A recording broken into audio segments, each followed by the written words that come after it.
Ora, bem-vindos novamente à Roca Lisboa Gallery, às conversas Espaço Sentado, o design da cadeira em Portugal. Desta feita com a presença do Rui Afonso Santos, historiador e investigador de história da arte, não só, mas em particular do design de cadeiras em Portugal. E nesse sentido gostava muito de trazer à conversa o Rui e desde já começar por falar sobre essa extraordinária cadeira, intemporal, naturalmente, mas que por nós é reconhecida como algo que da nossa nascença, que é um objeto que intemporal, é verdade, mas que atravessou todos os tempos. É a velha questão, o que é que nasceu primeiro, o ovo ou a galinha? Não se sabe.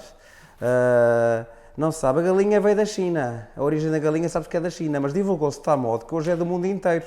Não se sabe que a galinha de facto é de origem chinesa, porque pertence ao mundo inteiro. O mesmo se passa com esta cadeira, que não é bem uma cadeira, porque não tem braço, porque não tem pés, que é de todo o mundo e não é de ninguém. Design anónimo, onde é que está a sua origem? Eu julgo que está na pré-história, ou no Neolítico, ou antes, ou no Paleolítico. No Paleolítico, certamente, já existiam fardos de palha, ou palha que eram recolhida, os recoletores apanhavam palha e faziam aconchegos, úteros, camas, assentos.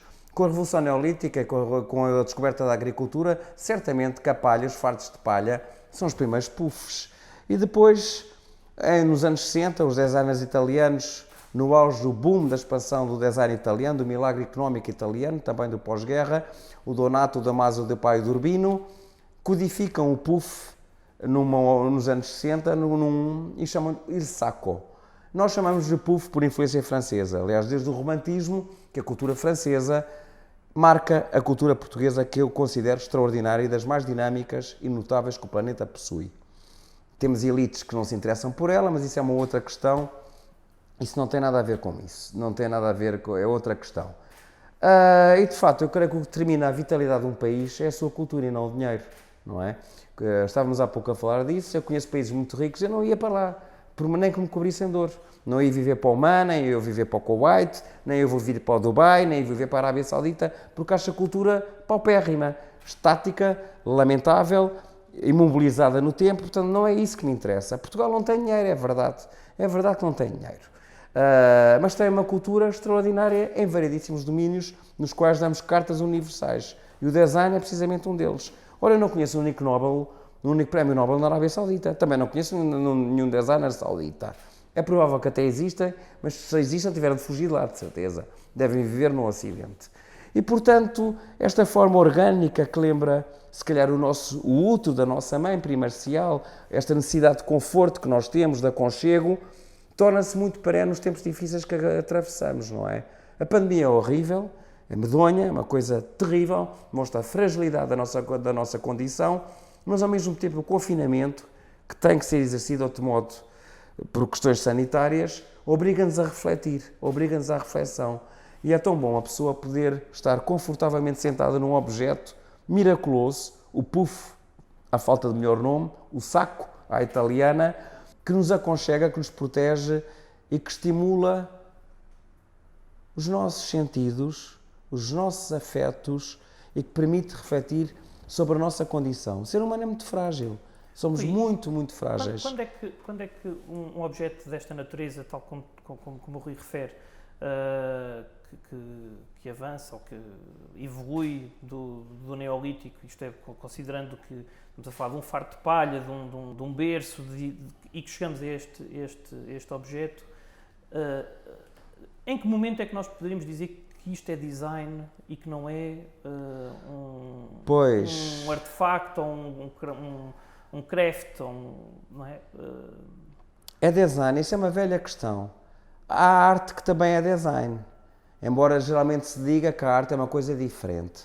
Satisfaz necessidades espirituais que o design não satisfaz.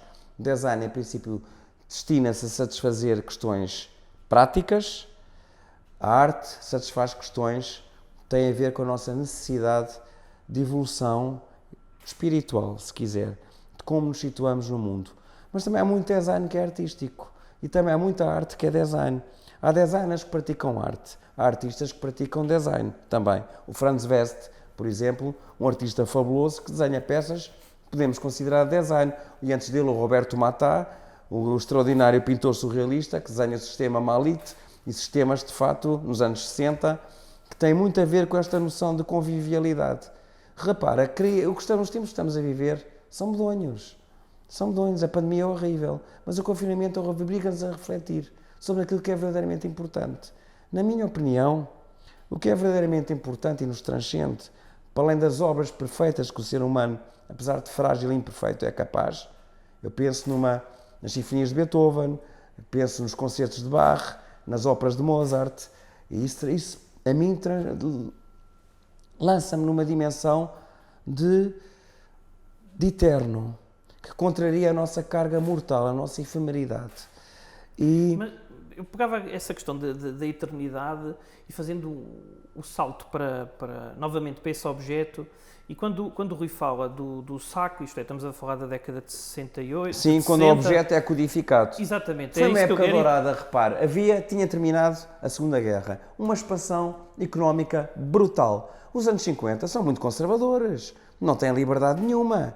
Se há liberdade permite às mulheres durante a Segunda Guerra que vão trabalhar para as fábricas, nos anos 50 voltam para o lar, a trabalhar para casa e a cuidar das crianças. São extremamente conservadores. Churchill era conservador, não é um conservador.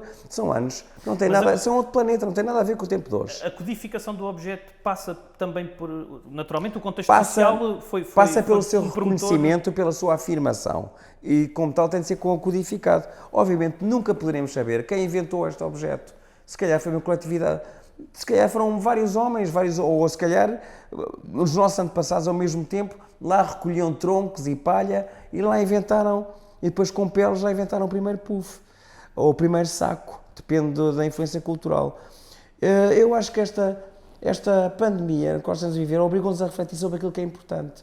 Na minha opinião, o mais importante de tudo, e é aquilo que nos transcende, pode transportar-nos para a eternidade, são os afetos.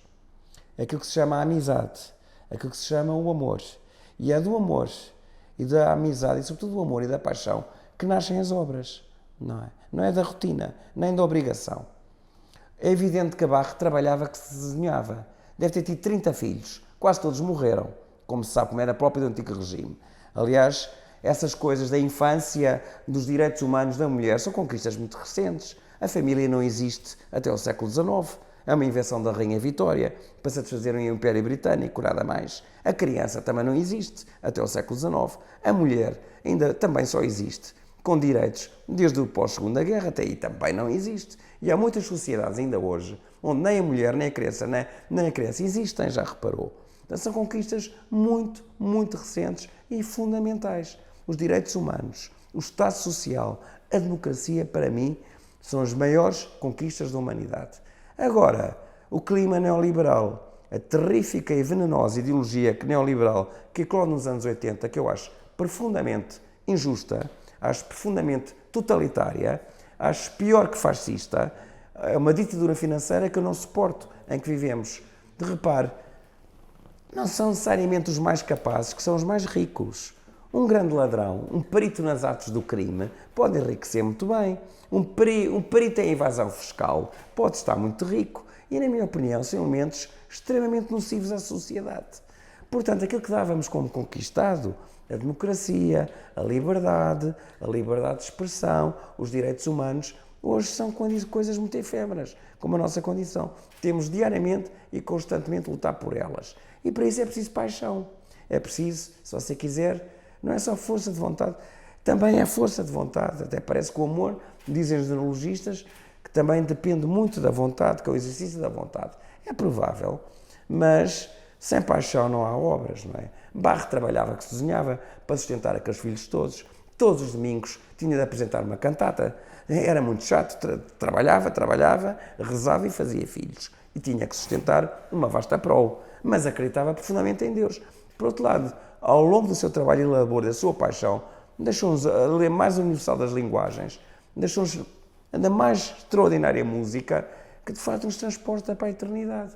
E todos nós gostamos disso. Mas, Rui, nessa questão da eternidade, e eu acho que é aí que subsiste esta questão de um objeto intemporal que é transversal a todos nós, quando lhe é dada a iconografia e quando ele... Quando é fixada. Exato, mas a minha questão passava por, no âmbito do design, essa necessidade, não é, de alguém olhar para o objeto e a fixar, porque nós temos, sei lá, exemplos em Portugal, por exemplo, a cadeira rabo de bacalhau, ou, quer dizer, há uma série de exemplos que são transversais, mas que são de um design anónimo. Podemos encontrar as suas influências, as suas raízes, não é? E antiquíssima, a cadeira de rabo de bacalhau, se quiser, a sua origem vem do século XVII, não é? Dos móveis portugueses, das madeiras exóticas que descobriram, da capacidade dos entalhadores, dos marceneiros, dos artesãos portugueses que adaptaram às suas necessidades. Eu tenho ideia que a primeira imagem sobre a cadeira rabo de bacalhau aparece numa pintura sobre a Feira da Ladra, em que aparece uma série delas. Já existia antes. Já existia antes. Essa pintura é do final do século XVIII, é do final do século XVIII, está no Museu da Arte Antiga, mas já existia antes. Se você vir o histórico mobiliário português do século XVII, que nos chegou dos conventos, por exemplo, alguns estão no Museu da Arte Antiga, você vê ali as origens e os antecedentes da cadeira portuguesa do rabo de bacalhau. Eu creio que hoje em dia é uma cadeira funcional. Sabe, o nosso design é notável porque nasce empiricamente, como as descobertas. As coisas nascem empiricamente e depois é que são teorizadas, não é? Mas isso é um defeito português? Não, eu acho que é uma qualidade. Eu acho que é uma qualidade. Mas é nossa ou é transversal? Pelo menos eu creio que é uma das características da nossa identidade, identidade do próprio design português. Aquilo que se chama pejorativamente o desenrascanço. Sabe, às vezes planear as coisas com muito detalhe e cuidado, os nossos panos saem todos furados, sai tudo ao contrário. Enquanto isso permite uma adaptabilidade à evolução das circunstâncias muito mais flexível, muito mais dinâmica, não é? E é uma das características do design português, de facto. Nasce da experiência, da resposta de satisfação às necessidades e depois é teorizado e conceptualizado. O que é engraçado, tem a ver com a questão da nossa identidade. Por isso é que eu acho nestes tempos de pandemia, por isso é que eu gosto tanto deste design anónimo, do saco ou do puff, como você quiser, deste objeto em que eu me sento. Porque favorece o convívio, é confortável. Repara, eu sou um filho dos anos 60 e lembro-me ainda dos anos 60, não é em Portugal, que eram medonhos, era um horror viver aqui, era o inferno, mas quando eu tive a sorte, na altura, pouca gente podia em Portugal, mas eu tive a sorte de vez em quando eu ia para Londres. E foi lá que eu me formei, muito cedo, tive essa sorte, calhou. E o que eu queria quando era pequeno era fugir para lá. Porque aqui havia guerra, porque aqui havia fome, porque aqui havia censura, medo, terror, porque aqui era horrível. E lá era um estado de graça, era um estado social, não havia pobres, não havia guerra. Lá se via um maluquinho nos picas-cornos sem sapatos, mas era porque queria, porque se quisesse tinha habitação, davam-lhe uma habitação. Não é? Aqui era o contrário, aqui não havia nem sapatos, nem casas, nem comida, havia guerra, e eu creio que a guerra é o pior que pode acontecer a um ser humano, não é? Não consigo imaginar pior. E nesse contexto, e olhando para essa cadeira intemporal e descontextualizada, numa lógica situacionista, neste caso aqui, nesta que eu estou sentado, design da Valente Carmo. Carmo Valente, extraordinária. Extraordinária Carmo Valente. Estamos perante um objeto desenhado para um contexto muito particular. Mas isso nasceu também de um acaso, lá está. Se calhar é a habilidade portuguesa do desenrascanço. A Carmo Valente, que é uma designer notável, trabalha no ateliê do Conceição Silva desde o final dos anos 50, especializou-se em design de vidros, os vidros dela são extraordinários, não é? Que ela produziu para a nossa indústria. Ela produziu equipamentos para o Bloco das Amoreiras, do Bartolomeu Costa Cabral, um dos melhores edifícios portugueses de todos os tempos. Depois vai trabalhar para o gabinete de design do ateliê do arquiteto Conceição Silva, que tem um mega projeto extraordinário, que é absolutamente marcante nos anos 50, que é o mega complexo de Troia. Era um projeto fabuloso, não é? Hoje em dia, não sei o que, eu não vou a Troia há muito tempo, não é? Dizem-me que aquilo, quando era pequeno, aquilo era o paraíso. É outra coisa. Era o paraíso. Pois eu tenho medo de ir lá, sabe? Tenho medo. Não vou, para já não guio. Depois também não tenho muita vontade de lá ir, porque não sei se vou gostar do que vou encontrar, por aquilo que me dizem. Mas aquilo era o paraíso. Aquele projeto era uma coisa fabulosa do ateliê Conceição Silva, que envolveu muita gente. Não só a própria Conceição Silva, como muitos arquitetos, designers, como o Eduardo Afonso Dias, como a Carmo Valente, desenhos de equipamentos, pintores e artistas, como o Sá Nogueira, que fazem os painéis decorativos do restaurante Bico das Lulas. E eu guardo memórias extraordinárias do paraíso, não é? E e desta cadeira em particular... Era das piscinas que eram fabulosas de Troia. Foram piscinas essas que foram... Mas isso também nasceu do acaso. A Carmo Valente foi uma feira náutica na FIL e viu lá barcos em fibra de vidro. E pensou, porquê que eu não aplico este material que se dá para fazer barcos a cadeiras, para as piscinas? É impermeável, é resistente, resiste à água, é leve, é transportável, pode ser moldado em formas generosas. Mas no âmbito internacional, por exemplo, o Oliver Morgo já tem uma série de objetos... com essas linhas esculturais. Mais com a espreguiçadeira, porque nós estamos com a falar de dois objetos, a linha é? de gin, que se fabricou em Portugal, que se fabricou porque a Longra comprou os direitos da fábrica Airborne e fabricaram-se em Portugal móveis de Oliveira de Murgo. A linha de gin foi fabricada em Portugal. E, portanto, reparem, enquanto os outros países têm a Revolução Industrial preparada desde o século XVIII, como a Inglaterra, e ela explode no século XIX, nós tivemos um atraso incrível. A Revolução Industrial só chegou a Portugal nos anos 60 do século XX, não é? Mas a questão do material, que eventualmente podia ser, até pela adesão e pelo gosto que quem usava as piscinas refletia nos seus comentários, de que a revolução pop, mas que não vingou em Portugal. O polímero não foi algo enquanto outros países, em particular os Estados Unidos, que o design, e nós temos dezenas e dezenas de referências de grandes designers que escolheram este material e que a Carmo Valente... Repare, nos Estados Unidos existe uma sociedade de consumo, já existe nos anos 30 do século XX. A sociedade de consumo, mais os nossos atrasos proverbial, é uma chatice. Andamos sempre a perder o comboio, não é? A sociedade de consumo só chega a Portugal nos anos 80. E não foi por obra do professor Cavaco. Foi apenas pelo dinheiro que nos chegou da CE. Apenas isso. Porque até aí o país está parado. E para inúmeras vezes. Para no final da monarquia com a bancarrota do século XIX, 50 anos. Para com o desconcerto e o desregulamento da Primeira República, 50 anos. Para 50 ou mais anos com o salazarismo e com a Guerra Colonial. Para, novamente, com a bancarrota, que as pessoas já se esqueceram, do governo ADE de 81 e 82, a má política económica que se seguiu, que afundou o país na bancarrota. Para com a recente bancarrota do socratismo. Portanto, estamos sempre a ter, enquanto os outros países parece que avançam, nós temos paragens sucessivas de meio século. Ora, se os portugueses não fossem, de facto, uma gente com tanta qualidade como é, com a cultura que tem, nós já tínhamos fechado a porta há muito tempo, não já? Já tínhamos declarado falência, apagado a luz e emigrado. Todos. E o país tinha acabado. Porquê é que permanece? Se calhar por nossa teimosia. Se calhar porque somos obrigados a ser bons. O país é tão injusto, é tão pobre e é tão mal governado desde a fundação da nacionalidade.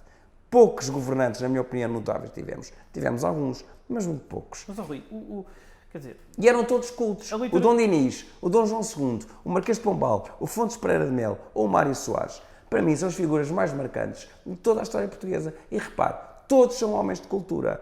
E o que é que você tem? O que é que você tem tido recentemente? Temos tido analfabetos a governar-nos. Analfabetos. Ora, assim não vamos a lado nenhum. Se o exemplo não vem de cima, como é que as chamadas massas, o povo, se quiser, pode ter estímulo, exemplo, um modelo para aprender o que quer que seja? Pois segue o exemplo do que vem de cima. É mais fácil ser esperto que ser inteligente. Nesse contexto, eu dava aqui um passo atrás e a leitura que eu tenho é que, efetivamente, o design em Portugal tem uma explosão na pré-revolução. Isto é, estamos a falar no início da década de 60, eventualmente é o momento em que... Exato. É quando o design sempre existiu. O design é apenas isto. É a maneira, é o processo, é a maneira como se fazem as coisas. Não é uma ciência, é um processo. A ciência é um método. Eu depois quero pegar nessa questão do processo. É um processo em evolução e adaptação. Pode também satisfazer necessidades espirituais. Desde o pós-modernismo, nos anos 80, da famosa interdisciplinaridade, do cruzamento das diferentes disciplinas científicas com outras expressões, como as artísticas, por exemplo, de facto pode frutificar em muita coisa positiva. Mas eu também cito o design, a primeira geração de designers portugueses, com os anos 60, com a Revolução Industrial. Mas é aí que nós consideramos a primeira geração... Pois eu considero, são os primeiros designers portugueses, são de há 30 mil anos atrás. São os homens das gravuras de Foscoa, não é? Que estão ali a gravar a pedra e fabricar pedras polidas e machados. São os primeiros designers. Não temos... Quantas gerações é que já temos? 500? Claro. Para mim, Não vale a pena, né? Até aí há decoração. Há satisfação de necessidades práticas, depois há decoração, pelas exposições internacionais que se promoveram, que obrigaram, porque não havia escolas, a que eles dessem melhor de si, que os pintores se tornassem decoradores e designers, sem perceber o que estavam a fazer. Mas é na primeira e na segunda exposição do design em Portugal, em 71, 72, que nós podemos considerar essa viragem, esse momento de... É o primeiro balanço do design feito em Portugal nos anos 60 e 70. É o primeiro balanço e foi uma exposição extraordinária. E a segunda ainda foi mais longe. Mas porquê que foi... Porque o país tinha dinheiro. Porque a Revolução Industrial tinha chegado, porque temos as colónias que nos alimentam, por influência externa temos uma balança comercial positiva, e o safado Salazar, de facto, fazia as continhas todas, e depois o Marcelo Caetano, e de facto esmaga a população com impostos. Mas o que eu acho extraordinário é que essas duas exposições ocorrem antes do 25 de Abril. Pois ocorrem. Num contexto de opressão, num contexto... Felizmente você não se lembra. Controle, não é? Você não se lembra, não tem ideia de como era. Não, mas eu lembro. Era horrível, ainda bem que não era nascido.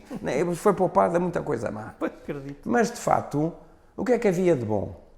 Para quem podia, que era meia dúzia, porque a maior parte da população era miserável, e hoje em dia também só 1% dos portugueses é que é milionário, porque 99%, provavelmente você e eu, vivemos com dificuldades. Eu não vivo na abundância, não é?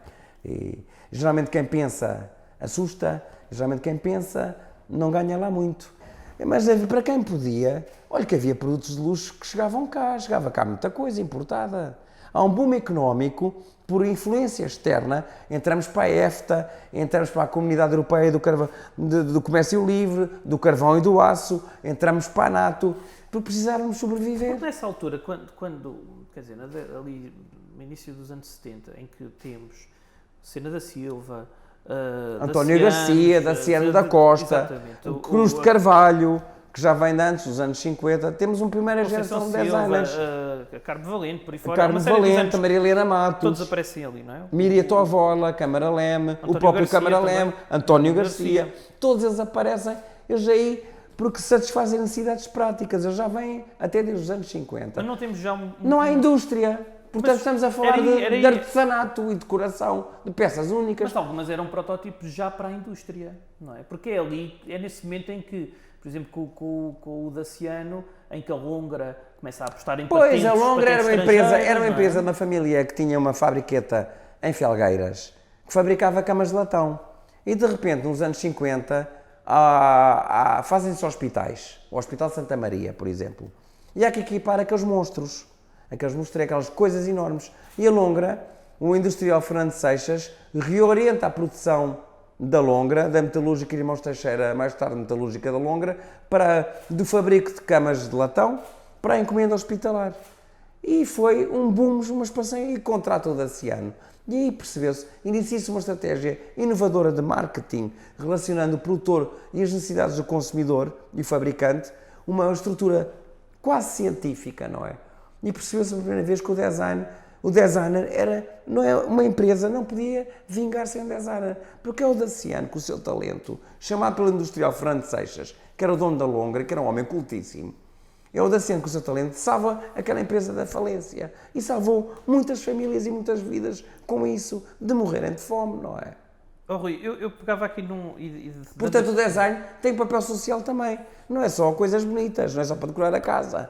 Tem um papel social extraordinário, salva vidas. Pegando nessa questão da necessidade, eu pegava aqui num excerto de um texto que o Rui escreveu aqui já há alguns anos.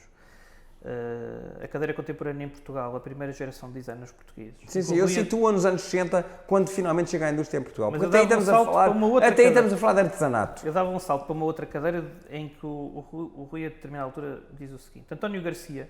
Naturalmente, aquilo que eu vou citar agora tem os seus...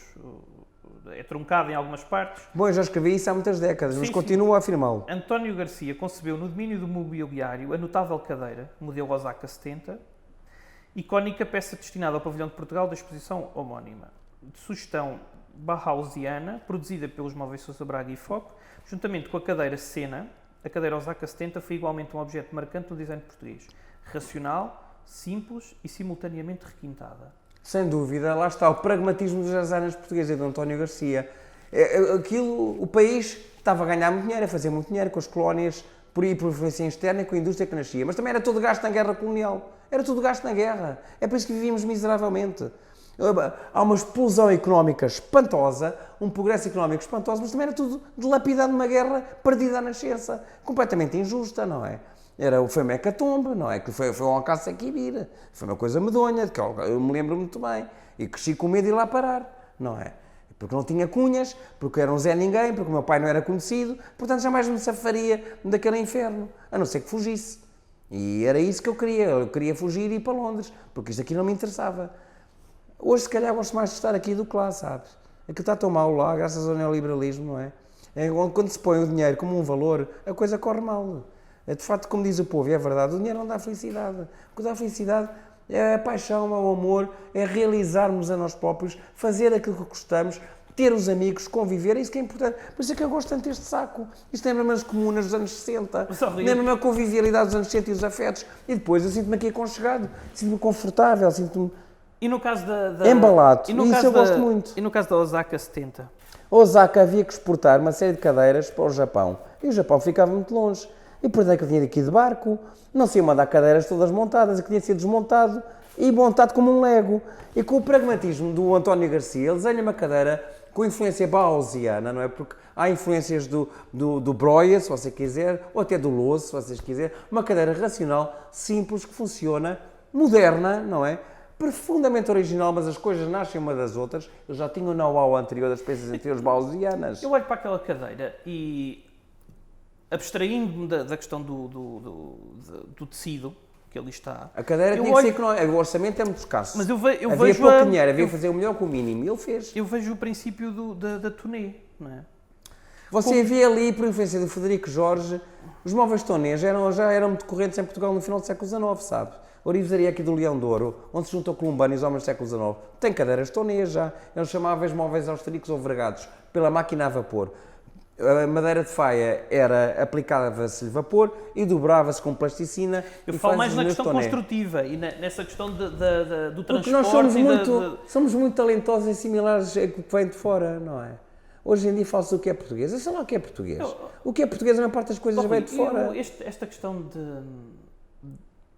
esta preocupação, não é? Porque era uma premissa que estava ali, não é? O desenho, penso eu, de 500 cadeiras que tinham que ser transportadas para o... E embaladas e rapidamente feitas, tinham de ser baratas, tinham de satisfazer... essas das necessidades não fossem satisfeitas, estavam feitos. Do design da caixa de transporte do António Garcia é que 12 cadeiras dentro da caixa ocupavam o volume de uma cadeira montada. Exatamente, não é? Exatamente, porque o dinheiro, vamos lá ver, era pouco, os orçamentos eram limitados, ainda hoje são, não é? As pessoas não se interessam por cultura, não.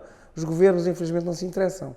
Repare, estes exemplos dos grandes portugueses, que para mim marcam a história de Portugal, foram os maiores políticos que tivemos, volto a repetir, Dom Dinis, Dom João II, o Marquês de Pombal, que não era rei, porque o rei era analfabeto, um tonto, como são os Braganças até hoje.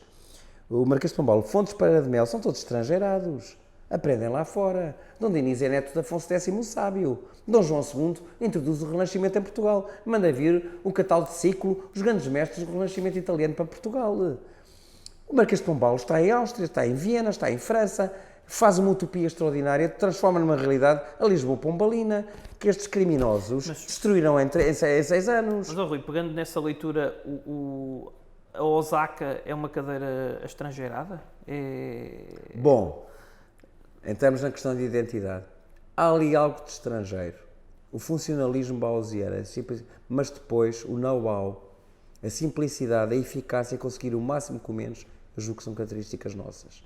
Nós sempre fomos obrigados a dar o melhor de nós. Mas neste caso em particular... O país sempre foi pobre, nunca foi autossuficiente em alimentos, e depois vem para aqui os nossos políticos falar vamos trazer o milagre finlandês para Portugal. Mas qual que é? A Finlândia já era autossuficiente em alimentos no século XIX. Sem isso não há milagre industrial nenhum. Nós não temos que é saudável para alimentar esta gente. Porquê é que julga que fomos para as descobertas?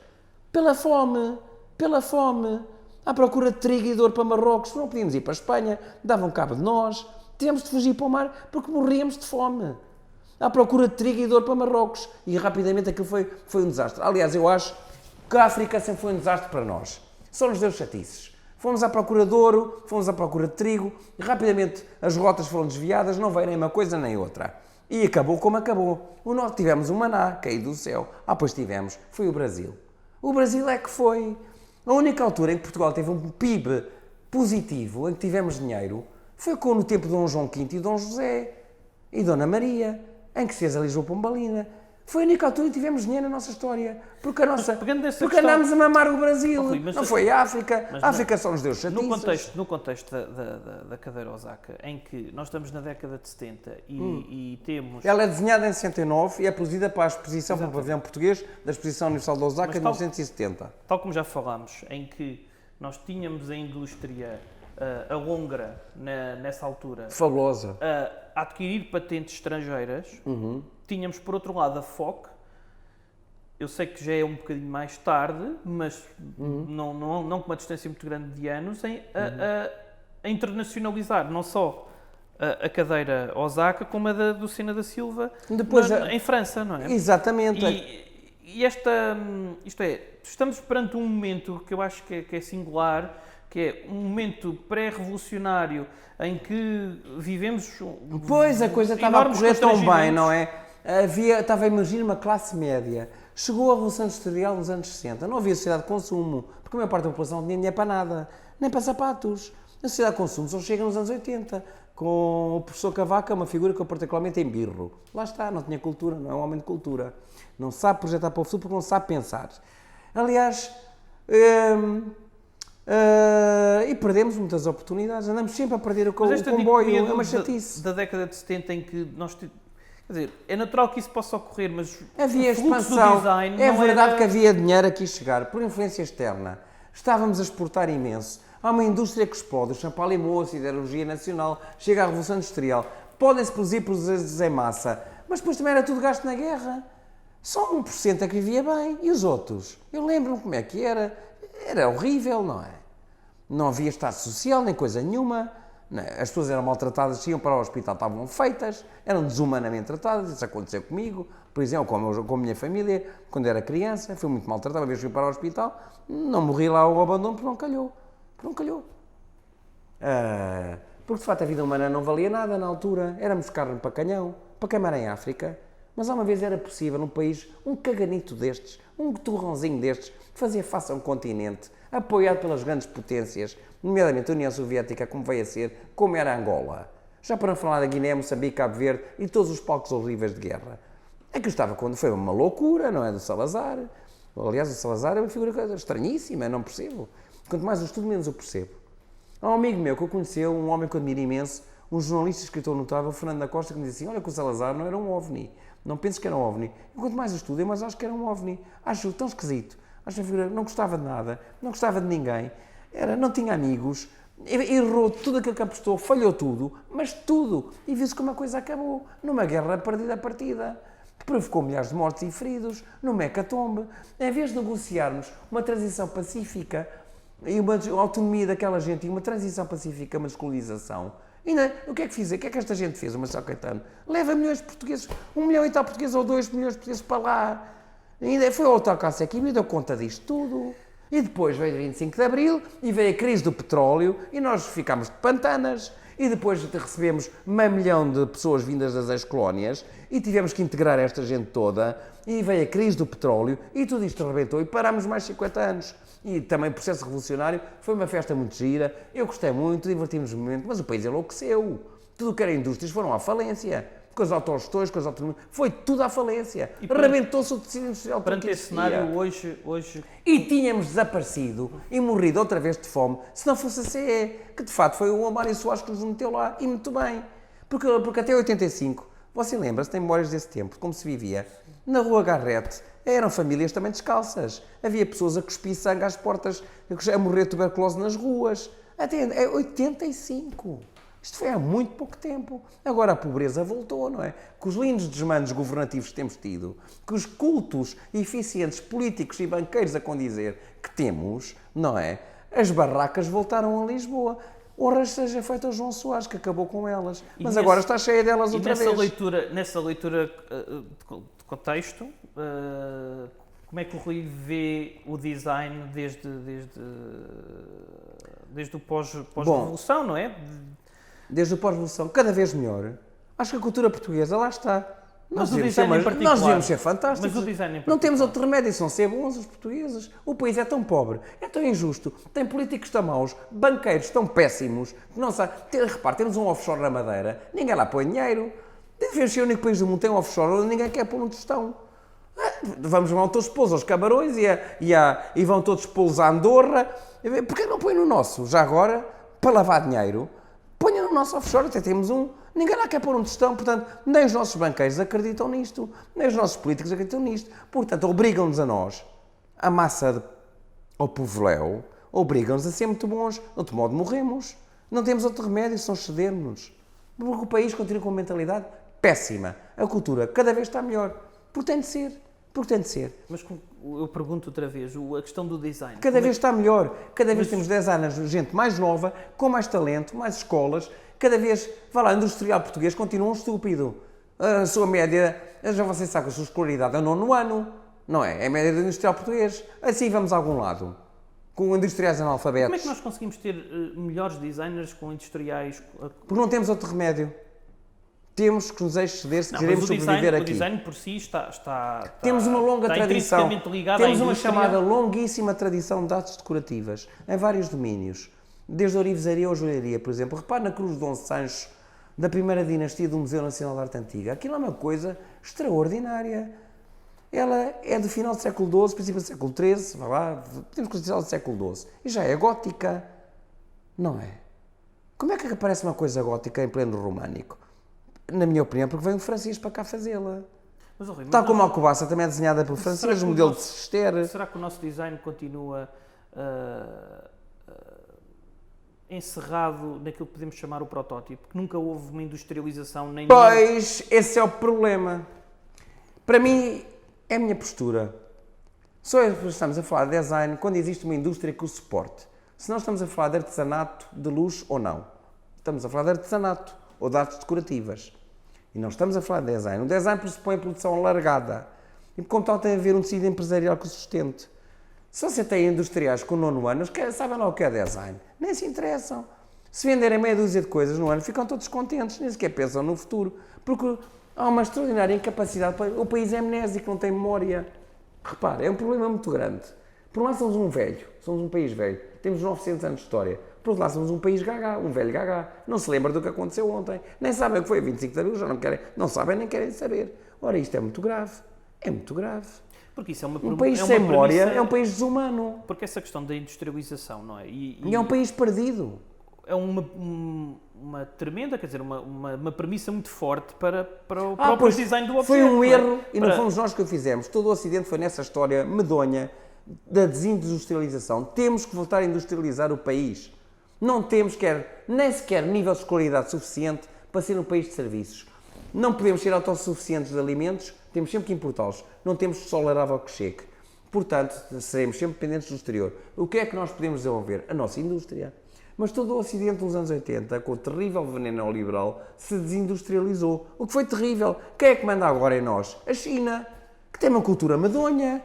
Não é? A China é um monstro.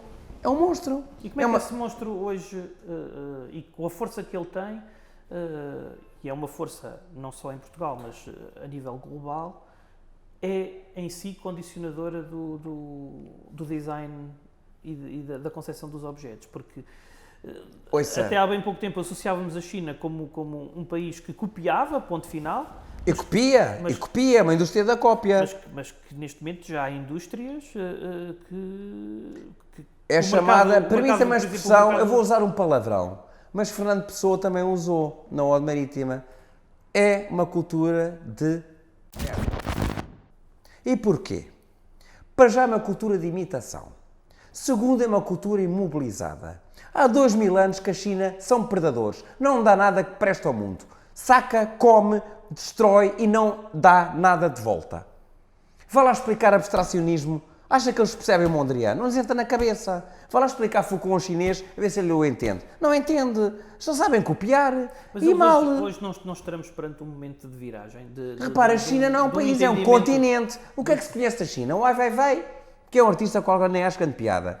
O Wong Kar-wai acho melhor um cineasta. Nós temos melhores cineastas em Portugal.